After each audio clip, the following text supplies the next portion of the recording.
Yun mga tropa max, oil pump po yan ng Mitsubishi L300 4D56.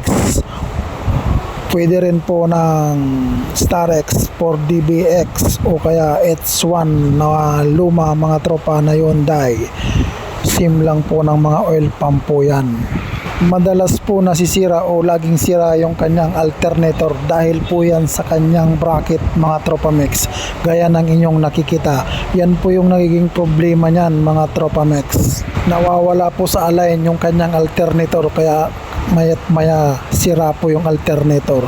Kung mapira naman po si customer po, pwede pong papalitan ng brand new, pero napakamahal po ng brand new po niyan. Kaya ang remedyo po namin yan is sleeve po mga tropa mix. Yan, nagpang-abot na po yung dalawa na gagawin na oil pump ng aming Bisor. Ang style po ni Bisor dyan, sa lubong po yung sleeve po nyan. With spacer na po yan, kaya napakatibay po nyan mga tropang mekaniko. Talagang tatagal po yan. Subok ko na po yan sa aking L3. Nung hindi ko pa napapagawa yung bracket mga tropa, mayat maya sira yung alternator ko. Yun lang, sana nakatulong. Salamat.